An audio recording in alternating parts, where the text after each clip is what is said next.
നിതിൻ രാജ് എന്ന വിദ്യാർത്ഥിയെ മരണത്തിലേക്ക് തള്ളിവിട്ട കണ്ണൂർ അഞ്ചരക്കണ്ടി ദന്തൽ കോളേജ് അധികാരികളുടെ നിലപാടുകൾക്കെതിരെയും ശക്തമായ നടപടികൾ വൈകുന്നതിൽ പ്രതിഷേധിച്ചും KPMS മീനച്ചിൽ താലൂക്ക് കമ്മിറ്റിയുടെ നേതൃത്വത്തിൽ പാലായിൽ പ്രതിഷേധ സമരം നടത്തി.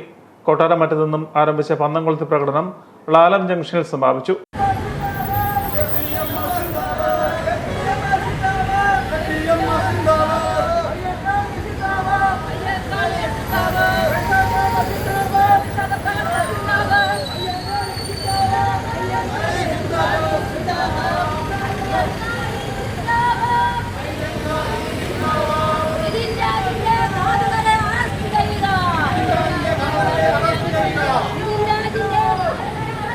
തുടർന്ന് നടന്ന പ്രതിഷേധ യോഗം KPMS union president NM Raju ഉദ്ഘാടനം ചെയ്തു.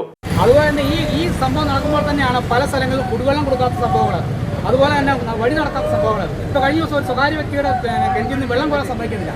ബാക്കി എല്ലാ സമുദായത്തിലെ ആളുകളെ വിളിക്കും. പക്ഷേ പട്ടികജാതിക്കാരായിട്ടുള്ള ആളുകളൊക്കെ വെള്ളം കൊടുക്കാതെ നിന്നും വഴി നടക്കാതെ ഈ കാലഘട്ടങ്ങളിലും. അപ്പോൾ ഇവിടെയുള്ള എല്ലാ രാഷ്ട്രീയ പ്രവർത്തകരെല്ലാം പട്ടികജാതിക്കാർക്ക് വേണ്ടിയിട്ട് എല്ലാം കൊടുക്കുകയാണ്. അവർക്കെല്ലാ നീതികളും വാരിക്കോരി കൊടുക്കുമ്പോഴാണ് നമുക്കുണ്ടാകുന്ന ഈ ദുരവസ്ഥകൾ. ഈ കാലഘട്ടം ഇന്നോ മാത്രമല്ല, നമ്മുടെ ചെറുപ്പക്കാരായിട്ടുള്ള വിദ്യാസമ്പന്നരായിട്ട് ചെറുപ്പക്കാരുള്ള ആത്മഹത്യ ചെയ്യുന്നു. നമ്മളുള്ള ആളുകളെ ഇങ്ങനെ വേദനിച്ചിരിക്കുന്ന ഈ കാലഘട്ടത്തിൽ നമ്മൾ പ്രതികരിക്കേണ്ട സമയം കഴിഞ്ഞിരിക്കുന്നു. Suresh PK, Dinu PK, NV Raman, Rajamma MS തുടങ്ങിയവർ നേതൃത്വം നൽകി.